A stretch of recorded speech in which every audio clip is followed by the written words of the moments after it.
औज़ुबिल्लाहिमिनश्शैतानिर्रजीम बिस्मिल्लाहिर्रहमानिर्रहीम। अस्सलामुअलैकुम dear aspirants. क्या 1.8 अरब मुसलमानों की नुमाइंदा तंजीम OIC वाकया में एक ग्लोबल पावर है या मौज सिर्फ एक कागजी शेर है? वो तंजीम ऑर्गेनाइजेशन जिसका ख्वाब इल्लामा इकबाल ने देखा और बुनियाद पाकिस्तान ने रखी, आज वो अपनी रेजोल्यूशन पर का अमल करवाने में इतनी बेबस क्यों है? फ़लस्तीन की नस्ल कुशी हो या मकबूजा कश्मीर का मुआसरा, OIC की खामोशी अब महज इत्तफाक नहीं बल्कि एक डिप्लोमेटिक क्राइसिस है। CSS और PMS के इम्तिहान में ये सवाल अब अगर का नहीं बल्कि कब और कैसे का बन चुका है। पाकिस्तान जो कभी OIC का आर्किटेक्ट था, आज इस बदलती हुई जियोपॉलिटिक्स में कहाँ खड़ा है? क्या हम आज भी इस ब्लॉक की क़यादत कर सकते हैं, यानी OIC के लीडर बन सकते हैं, या हम सिर्फ दूसरे के मफादात की जंग लड़ते रहेंगे? आज की इस वीडियो में हम OIC की हिस्ट्री से लेकर मुस्तकबिल की रिफॉर्म्स तक वो 7 अहम पॉइंट्स डिस्कस करेंगे जो आपके करंट अफेयर के पेपर में आपको इजाफी नंबर दिलवा सकते हैं। आए अपनी वीडियो का स्टार्ट करते हैं। तो हमारा जो टॉपिक ऑफ डिस्कशन है वो आज का है the OIC and the Pakistan relations. तो सबसे पहले डिस्कस कर लेते हैं कंटेंट ऑफ द वीडियो के। इस वीडियो में हम क्या क्या डिस्कस करेंगे। तो सबसे पहले हम डिस्कस करेंगे major causes behind creation of OIC कि OIC organisation of Islamic countries, तो इसको पीछे क्रिएट करने के पीछे वजूहात क्या थी वो डिस्कस करेंगे। उसके बाद की ऑब्जेक्टिव ऑफ OIC, उसके बाद जब भी कोई चीज़ बनाई जाती है तो उसके कोई मकासद होते हैं, तो OIC की ऑब्जेक्टिव्स क्या हैं वो डिस्कस करेंगे। उसके बाद strategic interest of Pakistan in OIC कि पाकिस्तान का OIC जो उसका आर्किटेक्चर बनाने वाला पाकिस्तान है उसका OIC में स्ट्रेटेजिक इंटरेस्ट कौन कौन से हैं। उसके बाद देखेंगे success and failure of OIC की हम सक्सेस भी देखेंगे, इसने अपने ऑब्जेक्टिव कहाँ तक अचीव किए हैं, और उसकी फेलियर्स भी देखेंगे, वो अपने ऑब्जेक्टिव कहाँ फेल करने में नाकाम हुई है वो देखेंगे। उसके बाद देखेंगे चैलेंजेस टू जो OIC है अपने ऑब्जेक्टिव अचीव करने में उसको कौन कौन से चैलेंज दरपेश हैं वो देखेंगे। और एंड पे हम बताएंगे recommendation and reforms for a stronger OIC कि OIC को कैसे मजबूत किया जा सकता है। उसके लिए हम रिकमेंडेशन जो 7 बताएं, 7 रिकमेंडेशन या रिफॉर्म देंगे आपको OIC के। तो ये था हमारे लेक्चर की आउटलाइन। अगर आप हमारे चैनल पर न्यू हैं तो हमारे तालिमनात ग्रुप को सब्सक्राइब कर लें। हमारी वीडियो अगर आप पढ़ाने का तरीका आपको पसंद आए तो हमारी वीडियो को लाइक करें, अपने दोस्तों के साथ शेयर करें। जो ऑर्गेनाइजेशन का लेक्चर तैयार कर रहे हैं, मैंने पिछली वीडियो सार को डाली थी, अभी OIC है, इसके बाद मैं SU डालूंगा, ब्रिक्स भी डाल चुका हूँ। तो ऑर्गेनाइजेशन वाली वीडियो आपके लिए इंतहाई इंपॉर्टेंट हो सकती हैं। ये हर साल के अंदर 1200 नंबर में से कम ये 40-50 नंबर में आती हैं। ये कभी पॉलिटिकल साइंस में पूछ लेता है, कभी वो IR में पूछ लेता है, कभी करंट अफेयर में, कभी पाकिस्तान अफेयर में, कहीं से पूछ सकता है। इवन कि OIC तो इस्लामिक ऑर्गेनाइजेशन है, इसका आप इस्लामियत में भी एक क्वेश्चन आ सकता है। तो इसको आप इंतहाई अपने दोस्तों के साथ, सब दोस्तों के साथ शेयर करें जो CSS की तैयारी कर रहे हैं, और कमेंट सेक्शन में बताएं कि आपको वीडियो कैसे लगी और इसको मजीद कैसे वीडियो को इम्प्रूव किया जा सकता है कि आपकी जो ज़रूरियात है उसको मैं पूरा कर सकूँ, आपकी ज़रूरियात के मुताबिक वीडियो बनाऊँ ताकि आपका टाइम कम से कम लगे। ये वीडियो जो 30 मिनट की वीडियो है, इसमें आपको पूरा परफेक्शन फिल्म मिलेंगे। आपको कहते हैं कि पूरी 3-4 पेजेस की तैयारी करने ज़्यादा करने की जरूरत नहीं है। जो मैं आपको बताऊंगा वो इतने पेजेस पे लिख रहे हैं, तो ये आपका OIC का टॉपिक अच्छे से तैयार हो जाएगा। तो चलते हैं अपनी वीडियो की तरफ। तो major causes behind the creation of OIC को क्रिएट करने की मेजर काजेज कौन कौन सी थी। सबसे पहले ये है solidity post 1969 Rabat summit over Morocco conflict with Israel. अगस्त 1969 में मकबूजा बैतुल मुकद्दस में मस्जिद अक्सा को आग लगाने के अफसोसनाक वाक़े ने उम्मत मुसलमा में शदीद गम और गुस्सा पैदा किया। मराकश के शहर रबाब में ऑर्गेनाइज सरबराही इजलास इसी वाक़या का रद्द अमल था, जहाँ मुस्लिम रहनुमाओं ने इसराइल की अग्रेशन या जारियत के खिलाफ मुत्तहिद होकर एक मुस्तकिल प्लेटफार्म की जरूरत महसूस की ताकि मुश्तरका दिफा को यकीनी बनाया जा सके। तो यानी कब इस क्या किया इसराइली जो है अग्रेशन को कंट्रोल करने के लिए, और बैतुल मुकद्दस में मस्जिद अक्सा को जो आग लगाई वो पहले वजह थी। तो इसकी फैक्ट नोट कर ले। The OIC was founded on September 25, 1969 at the Rabat Summit in Morocco, primarily as a response to the arson attack on Al-Aqsa Masjid on August 21, 1969। दूसरी वजह थी institutional unity after Muslim states felt underrepresented globally. 20वीं सदी की वेस्ट में मुस्लिम रियासतें ग्लोबल पॉलिटिक्स और बैन अक़वामी इदारे जैसे यूनाइटेड नेशन में अपनी जो थी नंबर अक्सरियत के बावजूद मौसर आवाज़ नहीं रखते थे। इस इंस्टीट्यूशनल खिलाफ को पूरा करने के लिए OIC का क़याम अमल में लाया गया।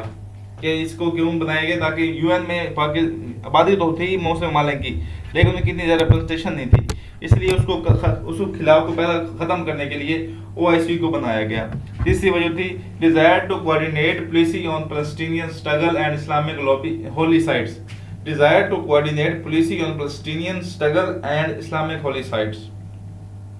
फ़लस्तीन का मसला और मुक़द्दस मकामात की हुर्मत का तहफ़्फ़ुज़ OIC के क़याम की बुनियादी सतून है। इसका मकसद एक ऐसी मुतफ़िक़ा पॉलिसी वज़ह करना जिसके ज़रिए जो हमारी मुक़द्दस मकामात और अल-कुद्स की आज़ादी और फ़लस्तीनियों के हक़ के सेल्फ डिटर्मिनेशन के लिए आलमी सतह पर डिप्लोमेटिक और पॉलिटिकल प्रेशर बढ़ाया जा सके और इस्लामी विरसे का दिफा किया जा सके। इसका मकसद एक ऐसी मुतफ़िक़ा पॉलिसी वज़ह करना था जिसके ज़रिए अल-कुद्स की आज़ादी और फ़लस्तीनियों की सेल्फ डिटर्मिनेशन के लिए ग्लोबल सतह पर डिप्लोमेटिक और पॉलिटिकल प्रेशर को बढ़ाया जा सके और इस्लामी विरसे यानी जो इस्लामिक होली साइट्स को दिफा किया जा सके। उसके बाद as collective response to post colonial identity building and pan Islamism. Colonialism के खात्मे के बाद मुस्लिम रियासतें अपनी नई शनाख्त की तलाश में थीं। कॉलोनियलिज्म के खात्मे के बाद मुस्लिम रियासतें अपनी नई शनाख्त की तलाश में थीं। जमालुद्दीन अफ़गानी के तसव्वुर पैन इस्लामिज़म को अलमी शक्ल देने के लिए OIC को एक ऐसे फोरम के तौर पर चुना गया जहां तमाम मुस्लिम ममालिक अपनी जगराफाई हदूद के बावजूद एक इस्लामी रिकग्निशन के तौर पर मुत्तहिद हो सकेंगे। जगराफाई जो उनकी अलहदा है, जो अफ्रीका में है, जो एशिया में है, जो यूरोप में है, या जो मिडल ईस्ट में जितने ममालिक हैं वो अपनी जियोग्राफी को बोलकर उस पर एक इस्लामी रिकग्निशन के तौर पर इकट्ठे हो सकेंगे एक जगह पे। उसके बाद टू प्रोवाइड ऑर्गेनाइजेशन एक जैसा to UN for Muslim majority states. OIC का क़याम इस नज़रिए के तहत अमल में लाया गया कि मुस्लिम ममालिक को अपनी मसाइल हल करने के लिए एक ऐसा मिनी UN चाहिए जो उनकी अपनी मजहबी कल्चर और सोशल वैल्यूज़ के ऐन मुताबिक हो। OIC का क़याम इस नज़रिए के तहत अमल में लाया गया कि मुस्लिम ममालिक को अपने मसाइल हल करने के लिए एक ऐसा मिनी UN चाहिए जो उनकी अपनी रिलीजियस कल्चरल और सोशल वैल्यूज़ के ऐन मुताबिक हो। तो ये 5 जो वजूहात थी मेन OIC को क्रिएट करने की। अब हम देखते हैं इसके ऑब्जेक्टिव्स क्या थे। की ऑब्जेक्टिव्स ऑफ OIC। सबसे पहला जो इसका ऑब्जेक्टिव था वो था solidarity and collective identity of Muslim Umma. Solidarity कहते हैं promote solidarity and collective identity of Muslim उम्मा।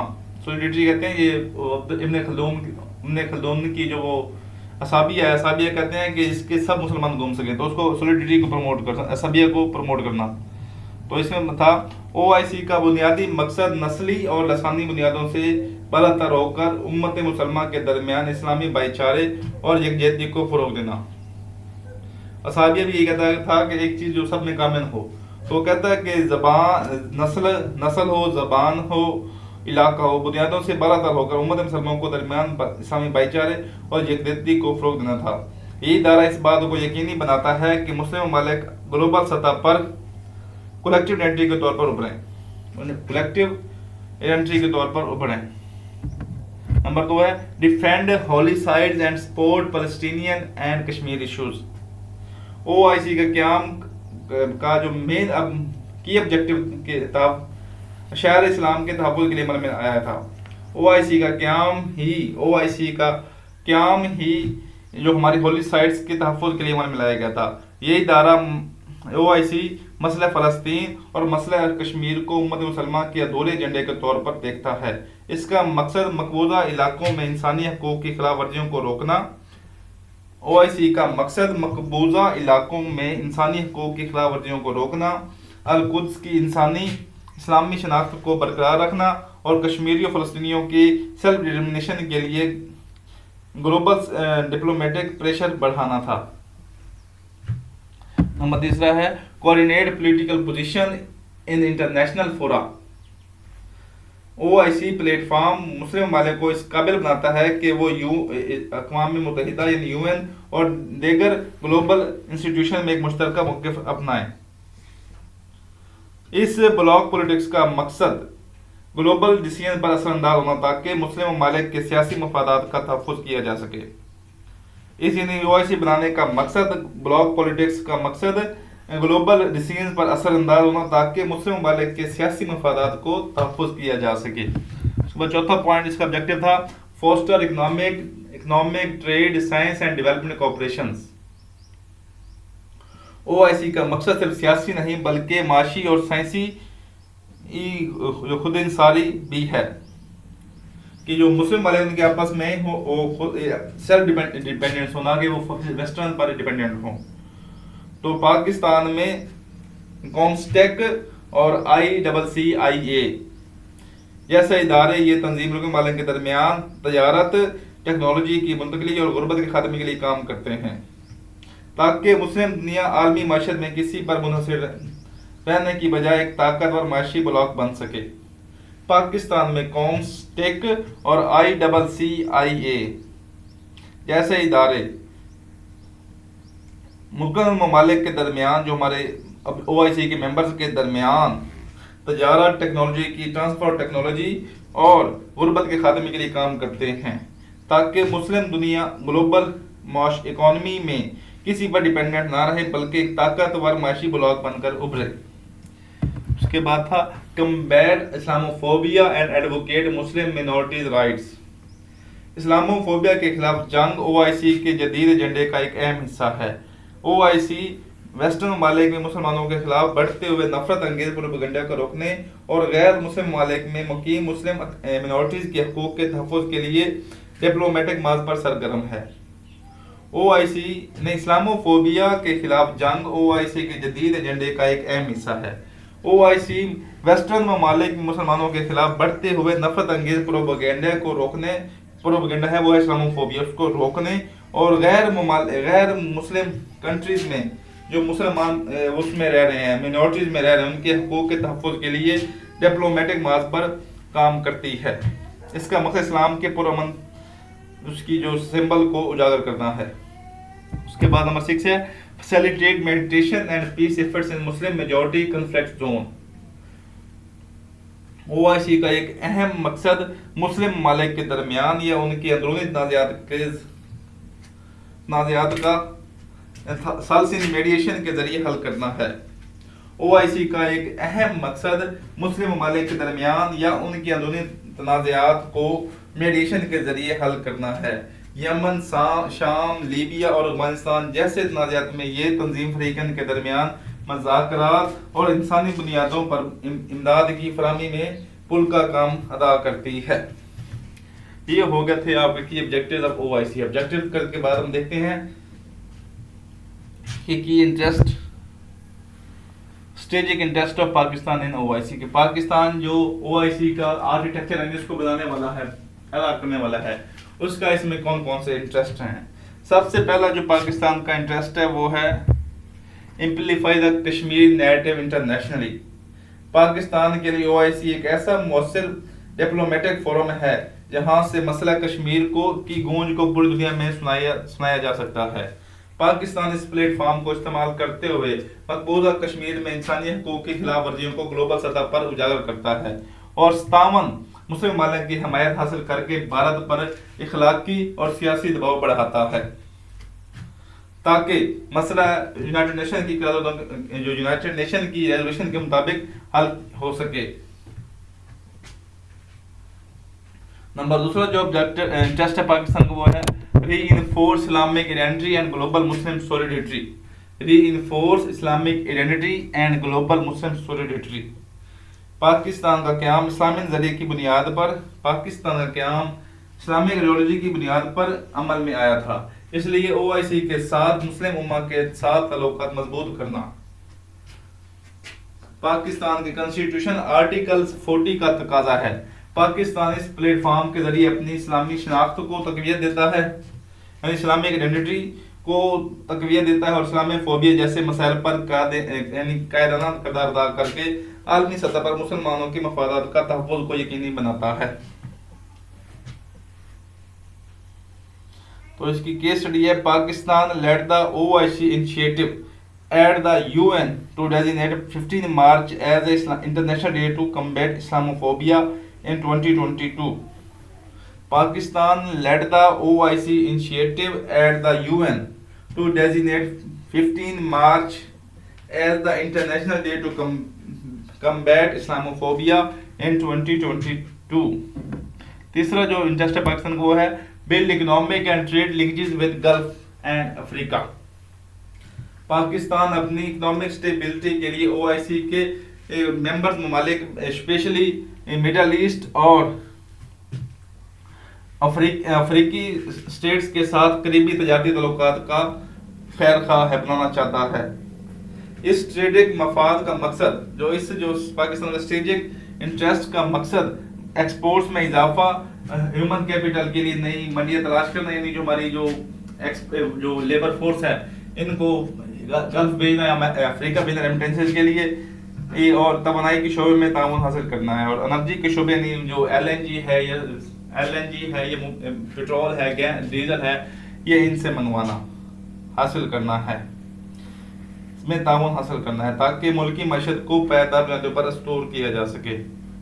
और चौथा जो पाकिस्तान का ऑब्जेक्टिव है या इंटरेस्ट है ओआईसी में वो है leverage development finance through IDP and cosmetic networks.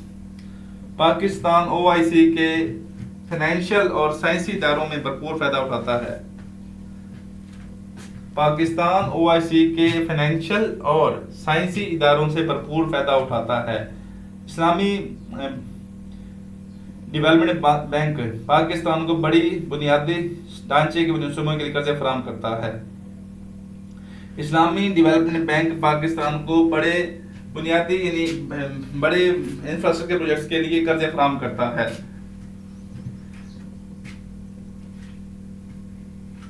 Number 5 जो ऑब्जेक्टिव वो है counter India diplomatic advances and secure support on sensitive issues. Counter India diplomatic advance and secure support on sensitive issues. Bharat की बढ़ती हुई economic power के तनाजुर में पाकिस्तान के लिए इंतहाई जरूरी है कि वो ओआईसी के प्लेटफॉर्म पर भारत के डिप्लोमेटिक असर और रसूख को रोके। पाकिस्तान इस बात को यकीनी बनाता है कि भारत को इस तंजीम में कोई बाज़ाब्ता हैसियत ना मिले ताकि खित्ते में ताकत का तवाज़ुन बरकरार रहे और मुस्लिम ममालिक का झुकाव पाकिस्तान की हिमायत की तरफ रहे। पाकिस्तान इस बात को यकीनी बनाता है कि भारत को इस तंजीम में कोई डायरेक्टली हैसियत यानी मेंबरशिप ना मिले ताकि खित्ते में ताकत का तवाज़ुन बरकरार रहे और मुस्लिम ममालिक का झुकाव पाकिस्तान की हिमायत की तरफ रहे। ये थे पाकिस्तान के ओआईसी में ऑब्जेक्टिव। कश्मीर के नैरेटिव करे प्रमोट, इस्लामिक आइडेंटिटी अपनी इस्लामिक आइडेंटिटी को रीइंफोर्स करे, इकोनॉमिक ट्रेड लिंकेज बनाए उसके साथ, उसके बाद लेवरेज करे इस्लामिक फाइनेंस, जो उसको इस्लामिक फाइनेंस जो है डेवलपमेंट फंड है उससे फायदा उठा सके और एंड पे इंडिया को काउंटर कर सके। ये हो गया पाकिस्तान स्ट्रेटेजिक इंटरेस्ट ओआईसी। अभी हम डिस्कस करते हैं कि पाकिस्तान ओआईसी के अचीवमेंट्स क्या हैं, सक्सेसेस क्या हैं, इफेक्टिव कैसे है ओआईसी अभी तक जब से बनी है 1969 से, और अपने अभी तक इसने कौन कौन सी सक्सेसेस हासिल की हैं। इसे आप क्रिटिकल एनालिसिस भी कह सकते हैं। क्रिटिकल एनालिसिस आप पॉजिटिव और नेगेटिव दोनों बताते हैं। तो हम पहले इसकी पॉजिटिव यानी जो इसके पॉजिटिव पॉइंट्स वो बताते हैं। इसकी जो सबसे पहली अचीवमेंट है, ये सक्सेस है, वो है consensus resolution on international day to combat Islamophobia led by Pakistan. Pakistan की आंतरिक डिप्लोमेटिक कोशिशों के नतीजे में ओआईसी ने इस्लामोफोबिया के खिलाफ एक तरीकी कामयाबी हासिल की। इस मुश्तरका महाज ने ग्लोबल लेवल पर ये बावर कराया कि इस्लाम के खिलाफ नफरत अंगेजी महज आज़ादी राय नहीं बल्कि इंसानी हकूक की खिलाफ वर्जी है। यानी जो इस्लाम के खिलाफ नफरत अंगेजी यानी इस्लामोफोबिया आज़ादी राय नहीं बल्कि एक इंसानी हकूक की खिलाफ वर्जी है। पहली अचीवमेंट यही थी। तो इसके बारे में फैक्ट नोट करना है। Islamophobia is a challenge that requires a collective response. Islamophobia is a challenge that requires a collective response. The OIC success at UN is a testament to what the Ummah can achieve through unity. The OIC success at the UN is a testimony, सबूत है to what Muslim Ummah can achieve through unity. और ये किसने कहा? ये मुनीर अकरम ने कहा है, पाकिस्तान का जो परमानेंट रिप्रेजेंटेटिव टू यूएन है। नंबर दूसरी सक्सेस है वो है coordinated reaction to Gaza war with the extraordinary Islamic summit. Coordinated reaction to Gaza war with an extraordinary Islamic summit अक्टूबर 2023। अक्टूबर 2023 में गजा की सूरत-ए-हाल पर हंगामी सरबराही इजलास का इनेकाद ओआईसी की फौरी रद्द अमल देने की सलाहियत का सबूत है। यानी हंगामी सरबराही कहते हैं जो उनके लीडर होते हैं मुल्क के, वजह से हमारा प्राइम मिनिस्टर है सऊदी अरब का, वो एमपी है, सैनिक के जो लीडर हैं बड़े बड़े लीडर, उनका इजलास। इस इजलास ने न सिर्फ इसराइली जारियत की शदीद मजम्मत की बल्कि ग्लोबल बरादरी को फलस्तीनियों की नस्लकशी रोकने के लिए एक ठोस डिप्लोमेटिक पैगाम दिया। जो ये समिट हुआ था, यानी जो उसका समिट हुआ था, उसका उस इजलास ने ना सिर्फ इसराइली अग्रेशन की शदीद मज़ामत की बल्कि ग्लोबल बरादर यानी ग्लोबल कम्युनिटी को भी फलस्तीनियों की नस्ल कशी रोकने के लिए एक ठोस डिप्लोमेटिक पैगाम दिया।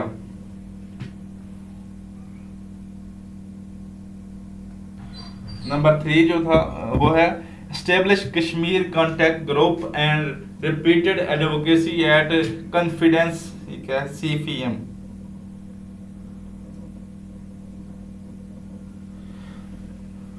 CFMs मसला कश्मीर पर ओआईसी का permanent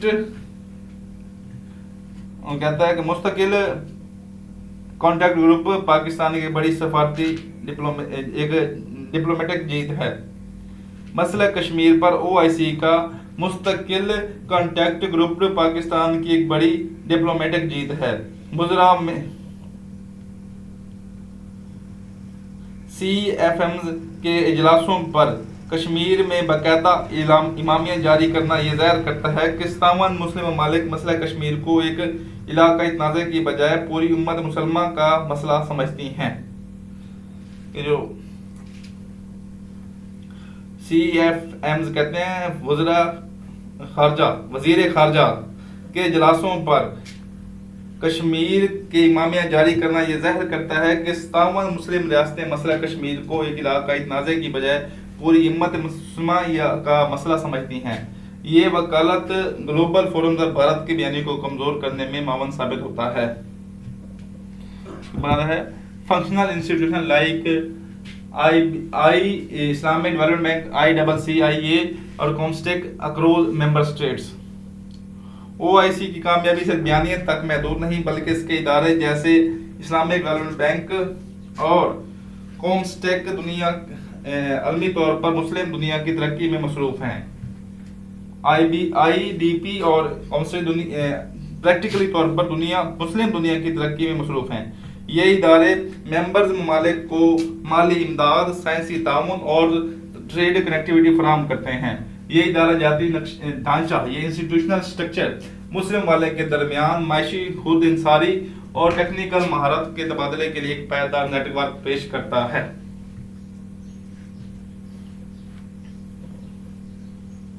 The COMSTEC based in Islamabad has provided over 500 research fellowship and technical training to scientists from least developing and least developed OIC countries, fostering South-South cooperation. दोबारा देख लें, COMSTEC based in Islamabad has provided over 500 research fellowship and technical training to scientists from least developed OIC countries, fostering South-South cooperations, यानी काम कर रही है, South-South cooperation पर promote कर रही है. उसके बाद है OIC Human Rights Wing, raising voices on persecution within member states.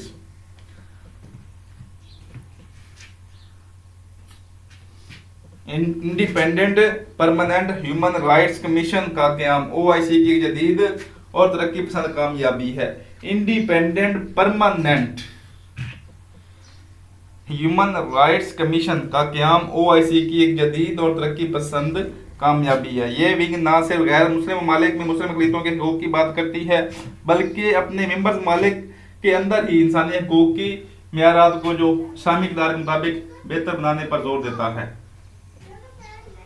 ये जो विंग है IPHRC, ये ना सिर्फ जो यूरोप या अमेरिका में जो मुस्लिम रह रहे हैं उनके मुसलमानों के हकूक़ को वहाँ प्रोटेक्ट भी करती है, बल्कि मुल्कन ममालिक यानी जो OIC ममालिक के अंदर भी इंसानी हकूक़ के मियारात को इस्लामी इक़्तिदार के मुताबिक बेहतर बनाने पर भी जोर देता है. ये इदारा ग्लोबल सतह पर इंसानी हकूक़ की वेस्टर्न तस्वर के मुकाबले में एक मुतवाज़न इस्लामी नुक्ता नज़र पेश करता है. तो ये हो गई इसकी अचीवमेंट्स, यानी इसने क्या किया, पहले तो कंसेंसस इस्लामोफोबिया इसने अचीव किया, उसके बाद इस एक्स्ट्रा समिट बुलाया जब वो ज़रूरत थी पाकिस्तान मुस्लिमों को, कश्मीर कॉन्टैक्ट ग्रुप बनाया हुआ है, उसका फाइनेंशियल फंक्शनल इंस्टीट्यूशन है इसके, और अब इसने जो OIC बनाया इसके भी OIC अपने काम कर रहा है. तो इसके लिए 5 अचीवमेंट्स हो गई. अभी हम देखते हैं इसकी फेलियर्स कौन कौन से हैं. फेलियर या क्रिटिसिज्म ऑफ OIC. तो सबसे पहला जो इसका फेलियर है वो है lack of enforcement power, statements often unimplemented. OIC की सबसे बड़ी कमजोरी इसके फैसलों पर इम्प्लीमेंटेशन करवाने के लिए किसी मादी कुव्वत या पाबंदियों का तरीकाकार का ना होना है. ये इदारा सिर्फ इखलाकी और डिप्लोमेटिक रेजोल्यूशन मंजूर करता है जिनकी हैसियत मशावरती होती है, जब तक इसके पास अक़वाम मुत्तहिदा की तरह माशी या फौजी दबाव डालने की ताकत नहीं होगी. इसकी करारदादें महज कागजी कार्रवाई साबित होती रहेंगी, यानी ये स्टैम्प पेपर है. स्टेट में इस पास कोई वो कहते हैं माशी या फौजी दबाव डालने की ताकत मौजूद नहीं है, इसलिए ये फेल है, इन्फोर्समेंट पावर नहीं है. नंबर 2 है intra member geopolitical rift, blocking Pakistan, Kashmir, Mumbai, Indonesia, Egypt, Bahrain in 2025. Member ममालिक के दरमियान सियासी और स्ट्रेटेजिक मफादात का तसादुम तंजीम की एक्टिवनेस को अफलूज कर देता है, उसको वो कर देता है, स्टेगनेट कर देता है. मिसाल के तौर पर माशी मफादात की बुनियाद पर कई अहम मुस्लिम ममालिक जैसे इंडोनेशिया, मिस्र, बहरीन अक्सर पाकिस्तान के मसला कश्मीर पर सख्त मौक़िफ़ की हमायत से कतराते हैं. मिसाल के तौर पर माशी मफादात की बुनियाद पर कई मुस्लिम ममालिक जैसे इंडोनेशिया, मिस्र, बहरीन अक्सर पाकिस्तान के मसला कश्मीर पर सख्त मौक़िफ़ की हमायत से कतराते हैं, क्योंकि हर बंदे की वो अपनी जियोपॉलिटिक्स है, यानी उनकी अपनी जियोग्राफी है, वो अपने इंटरेस्ट की प्रोटेक्शन करते हैं, ना कि मुस्लिम उम्मा की प्रोटेक्शन करते हैं. तो मिसाल होगी कि बहरीन का दे दिया, 3 मिसाल दे दी है. अगला देखते हैं perceived biased favouring some brothers Pakistan while ignoring other internal violation. OIC पर अक्सर ये तनकीद की जाती है कि ये मखसूस ताकतवर अरकान की मफादात का तहफ़्फ़ुज़ करती है, जैसे जबकि दीगर मुस्लिम अक़लियतों या कमज़ोर ममालिक के मसाइल को नज़रअंदाज कर देती है. OIC पर अक्सर ये तनकीद की जाती है कि ये मखसूस ताकतवर अरकान की मफादात का तहफ़्फ़ुज़ करती है, जबकि दीगर मुस्लिम मिनॉरिटीज़ या कमज़ोर ममालिक के मसाइल को नज़रअंदाज कर देती है. क़ायदीन के मुताबिक तंजीम का झुकाव सियासी तौर पर जो बाअसर मालिक की तरफ होता है, जिस बाअसर की तरफ होता है.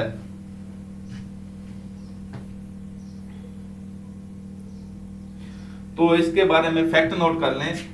Many human rights organisation argue that the OIC agenda is heavily dictated by the 3. The OIC agenda is heavily dictated by the big three, Saudi Arabia, Turkey और Pakistan, leading to marginalization of issues infecting smaller African या Central Asian member states. तो इससे और leading to marginalization, इसको अलग कर रहे हैं, of issues affecting smaller African या Central Asian countries. उसके बाद चौथा पांचवी क्या फेलियर वो है failure to address human rights internally कुछ हजाराज रोहिंग्या। ओआईसी गैर मुस्लिम ममालिक में मुसलमानों के हकूक की बात तो करती है, ओआईसी गैर मुस्लिम ममालिक में मुसलमानों के हकूक की बात तो करती है, लेकिन इसके मेंबर स्टेट्स के अंदर इंसानी हकूक की खिलाफ वर्जियों पर खामोशी इख्तियार कर लेती है। जैसे कुर्द हैं जिसको जो ये तुर्की उसको सप्रेस करते हैं, हजारा कम्युनिटी जो पाकिस्तान में है, और रोहिंग्या जैसे गिरोहों मसाइल पर तंजीम का कदार मुआज बयान तक महदूद रहता है। ये जैसे कुर्द हैं, हजारा और रोहिंग्या जैसे गिरोहों की मसाइल पर तंजीम का कदार मुआज बयानिया तक महदूद रहा है। ये ताज़ा तंजीम की इखलाकी मॉडलिटी पर सवाल निशान बनता है। ये तजाद यानी उधर तो बात करता है ह्यूमन राइट्स की, लेकिन अपने मालिक के दरमियान ये बात नहीं करता। तो ये क्या करता है, ये एक मोरालिटी तौर पर उसका सवाल निशान है।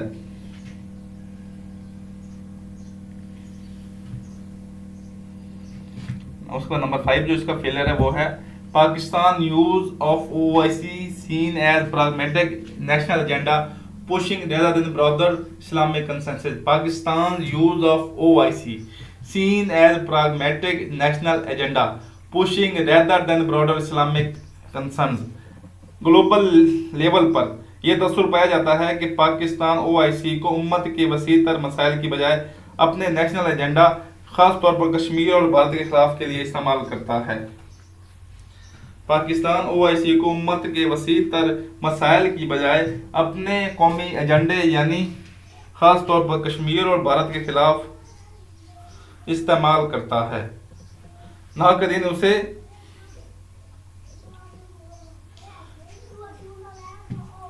जहां मजहबी फोरम को सियासी पॉइंट स्क्रोलिंग और खबरों पॉलिसी के मखसूस मकासद करने के लिए एक आले के तौर पर बरता जाता है।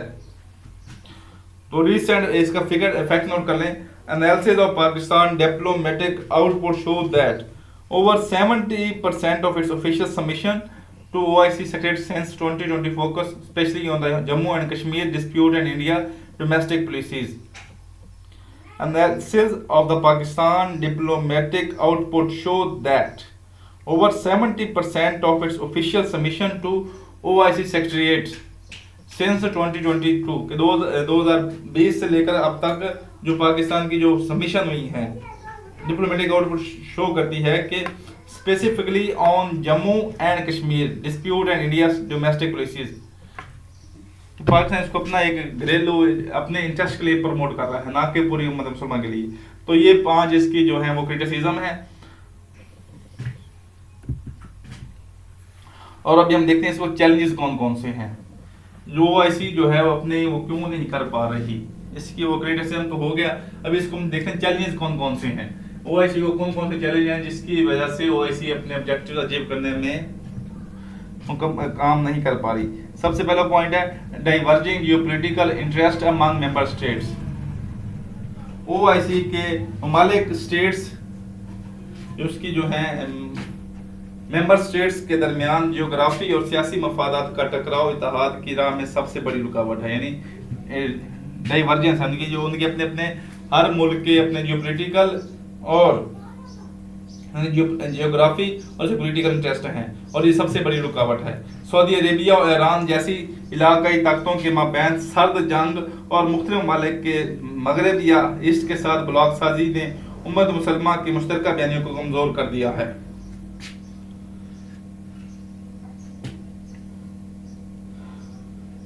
तो कोट नोट कर लें, according to 2024 Global Power Index, internal rivalries between OIC heavyweights often lead to proxy stance in conflicts like Yemen and Syria, preventing a cohesive OIC security framework. इसके बाद नंबर 2 है limited capacity to enforce resolution, no executive mandate।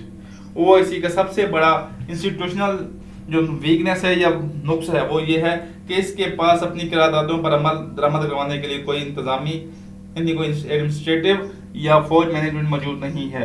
अक़वाम मुत्तहिदा के बरअक्स OIC के पास कोई security council या मुश्तरका दिफाई force नहीं है जो जारियत को रोक सके। नंबर 3 जो है वो है internal human rights hypocrisy and lake of self accountability. OIC अक्सर मगरबी दुनिया में मुसलमानों के हकूक की बात तो करती है, लेकिन खुद अपने जो मेंबर स्टेट्स के अंदर इंसानी हकूक की वायलेशन, फ्रीडम ऑफ एक्सप्रेशन की पाबंदी और सियासी अदम इस्तेकाम यानी पॉलिटिकल इंस्टेबिलिटी पर खामोश रहती है। तंजीम के अंदर खुद यानी सेल्फ अकाउंटेबिलिटी के निज़ाम का फुकदान है, इसके इखलाकी जवाज़ को मुतासर करती है। जब तक मुस्लिम ममालिक अपने अंदरूनी इंसानी हकूक के रिकॉर्ड को बेहतर नहीं करते, ग्लोबल सतह पर इनकी आवाज़ में भी कोई वजन पैदा नहीं हो सकता। कि जब वो कहता है कि जब के घर के अंदर जो मसाइल हैं, ओआईसी के मेंबर स्टेट्स के दरमियान भी अपने इशूज हैं, तो क्या वो जो यूएन पे जाके बात करेगा तो उसकी बात कौन सुनेगा? पहले कहेगा पहले अपने घर के मामला सेट कर, फिर हमारे पास आइयो। तो यही हाल ओआईसी का है। नंबर 4 है weak financial base, reliant on donation, inconsistent funding. Financially तौर पर ओआईसी का इंसार चंद अमीर ममालिक के डोनेशन पर है, जो तंजीम की खुद मुख्तियार को मुतासर करती हैं, जो उसकी इंडिपेंडेंस को मुतासर करती हैं। ज़्यादातर रुकन ममालिक अपने सालाना वाजिबात पर वक्त अदा नहीं कर पाते, जिसकी वजह से तंजीम की झेली इदारे और तरक्याती मनसूबे फंड की कमी का शिकार रहते हैं। मुस्तकिल और मुस्तकिम यानी परमानेंट और स्टेबल फंडिंग के बगैर ओआईसी ग्लोबल लेवल पर एक बासर सोशल और इकोनॉमिक कुव्वत के तौर पर बनने में नाकाम रही है। तो इसका पहले कि फाइनेंशियल बेस नहीं है और ये डोनेशन पे चल रही है। नंबर 5 है difficulties in responding uniformly to Islamophobia versus internal violence. Difficulties in responding uniformly to Islamophobia versus internal violence. OIC Islamophobia और तौहीन रिसालत जैसे बैरूनी मसाइल पर तो फौरी और मुतहिद रद्द-ए-अमल देती है, लेकिन जब बात मुस्लिम ममालिक के अंदर ह्यूमन राइट्स की वायलेशन या एक्सट्रीमिज्म या प्रॉक्सी वार की हो तो खामोशी इख्तियार कर लेती है। ये दौरा मेयार तंजीम के जो रेपुटेशन को मुतासर करता है। ये चैलेंज है उस पर। और नंबर जो लास्ट इसको चैलेंज है वो है procedural rigidity, SGI privileges, lack of democratic reforms. OIC का एडमिनिस्ट्रेटिव स्ट्रक्चर पुराना और इनफ्लेक्सिबल है, जहां सेक्रेटरी जनरल के इख्तियारात और फैसलासाजी का अमल चंद मखसूस मालिक के ज़ेर असर है। क्या है ये? सेक्रेटरी जनरल है, प्रिविलेजेस, जहां सेक्रेटरी जनरल के इख्तियारात और फैसलासाजी का अमल चंद स्पेशल ममालिक के ज़ेर असर है। जमहूरी रिफॉर्म्स की कमी और ब्यूरोक्रेटिक रुकावटों की वजह से तंजीम जदीद दौर के तकाज़ों के मुताबिक तेज़ी से फैसले नहीं कर पाती। जमहूरी इस्लाहात की कमी और ब्यूरोक्रेटिक रुकावटों की वजह से तंजीम जदीद दौर के तकाज़ों के मुताबिक तेज़ी से फैसले नहीं कर पाती। जब तक तंजीम के अंदर रिफॉर्म नहीं लाई जाती, उससे एक मुतहर्रिक और अवामी नुमाइंदा इदारा नहीं बनाया जा सकता। ये हो गए इसके 6 चैलेंजेस हो गए ओआईसी को। अभी हम देखते हैं way forward, recommendations and reform to stronger OIC. OIC को स्ट्रॉन्ग बनाने के लिए कौन कौन से रिफॉर्म चाहिए? सबसे पहले जो रिफॉर्म है वो है empower collective action mechanism, mission team या पीस एनवाई डिप्लॉयमेंट। ओआईसी को मोइल बयानात से निकलकर प्रैक्टिकल स्टेप्स की तरफ आना होगा। इसके लिए खुसूसी मिशन टीमें और अमन सफीरों की तैनाती बहुत जरूरी है, यानी एनवाई डिप्लॉयमेंट बहुत जरूरी है। जब तक तंजीम के पास बहरानों के हल के लिए एक बाकायदा कलेक्टिव एक्शन फ्रेमवर्क नहीं होगा, ये आलमी सतह पर अपनी अहमियत साबित नहीं कर पाएगी। जब तक ओआईसी के पास क्राइसिस के हल के लिए एक बाकायदा कलेक्टिव एक्शन फ्रेमवर्क नहीं होगा, ये आलमी सतह पर अपनी अहमियत साबित नहीं कर पाएगी। नंबर 2 है डेमोक्रेटाइज जो है secretary general authority, required member state consensus for special envoys. Secretary general के इख्तियारात को जमहूरी बनाना और अहम तैनातों जैसे खुसूसी एलेक्ची क्या कहता है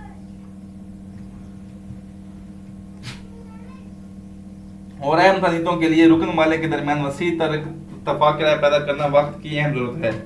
सेक्रेटरी जनरल के इख्तियारात को यानी जमहूरी बनाना, डेमोक्रेटाइज बनाना और अहम नीतियों के लिए रुकन ममालिक के दरमियान वसी तर इत्तफाक राय पैदा करना, कंसेंसस पैदा करना वक्त की अहम जरूरत है। इससे तंजीम के फैसलों में ट्रांसपेरेंसी आएगी और किसी एक गिरोह या मुल्क की यारा जो है वो अथॉरिटी खत्म हो जाएगी। नहीं, ये सिर्फ सऊदी अरब का, तुर्की, पाकिस्तान की नहीं है, बल्कि 57 ममालिक की ये ऑर्गेनाइजेशन होगी। उसके बाद है strengthen independent permanent human rights commission with enforcement या public reporting capacity. IPHRC commission सिर्फ एक मशावरती इदारे की बजाय एक बाख्तियार इदारे में तब्दील किया जाए। उससे रिकन ममालिक में इंसानी हकूक़ की खिलाफ वर्जियों पर अवामी रिपोर्टिंग और तहकीकाती का कानूनी इख्तियार मिलना चाहिए। यानी ये सिर्फ वो कहते हैं कि सिर्फ मशावरती इदारा ना रहे, बल्कि एक इन्फोर्समेंट और पब्लिक रिपोर्टिंग कैपेसिटी इसको दी जाए। जब तक OIC के पास नफाज की ताकत नहीं होगी, इंसानी हकूक़ के हवाले से इसका बयानिया ग्लोबल लेवल पर गैर मुअस्सर रहेगा। जब तक वो कहता है कि इसको अपने ममालिक स्टेट्स के अंदर, मेंबर स्टेट्स के अंदर भी तब तक इसको ह्यूमन राइट्स को खिलाफ नहीं रोकेगा, ये बार इसकी कोई बात नहीं सुनेगा। पता है expand OIC economic programme, trade deals, investment fund, infrastructure financing. उम्मत मुसलमा की हकीकी ताकत माशी खुद इंसारी में है।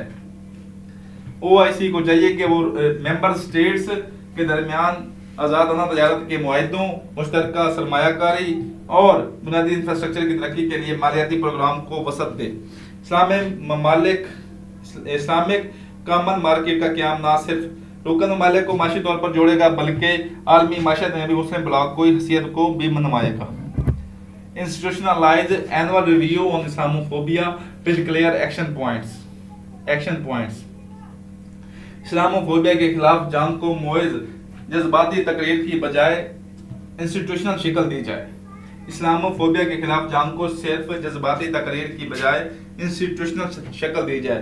एक ऐसा सालाना जायजा मैकेनिज्म बनाया जाए जो ग्लोबल लेवल पर इस्लाम के खिलाफ रुझानात का डाटा इकट्ठा करे। इस्लामोफोबिया के जो वो है एक्सीडेंट्स को, उनका डाटा इकट्ठा करे और उनके इदारों के लिए वाज़िया एक्शन पॉइंट्स तजवीज़ करे और उनको ख़त्म करने के लिए वाज़िया एक्शन पॉइंट्स तजवीज़ करे। उसके बाद है create internal human rights monitoring on all member states. Create internal human rights monitoring on all member states. OIC को रुकन ममालिक के अंदर इंसानी हकूक़ के सूरत हाल पर नजर रखने के लिए एक अंदरूनी मॉनिटरी सिस्टम कायम करना चाहिए। ये निज़ाम, जो ये सिस्टम होगा, बिला इम्तियाज तमाम ममालिक का जायजा ले और सालाना कारकर्दगी की रिपोर्ट जारी करे। ये कदम तंजीम को मुनाफिकत के इल्ज़ामात से बचाएगा। जो ये स्टेप है, ये कदम है, यानी जो सिस्टम है internal human rights monitoring system, ये इसकी जो मुनाफिकत है, यानी अपने ममालिक के अंदर छुप जाता है, लेकिन बाहर जब होती है वायलेशन तो उसकी बात करता है, तो ये इसकी मुनाफिकत को, हिपोक्रेसी को खत्म करेगा। नंबर 7 जो पॉइंट है वो है introduce mediation and conflict resolution task force with capacity to follow up. Muslim ममालिक के अंदर खाना जंगी और तनाज़ात के हल के लिए एक मुस्तकिल यानी परमानेंट टास्क फोर्स का क़याम बहुत ज़रूरी है। इस फोर्स के पास न सिर्फ मुज़ाकरात करवाने की सलाहियत हो, बल्कि वो फैसलों पर अमल दरामद करवाने की भी ताकत रखता हो।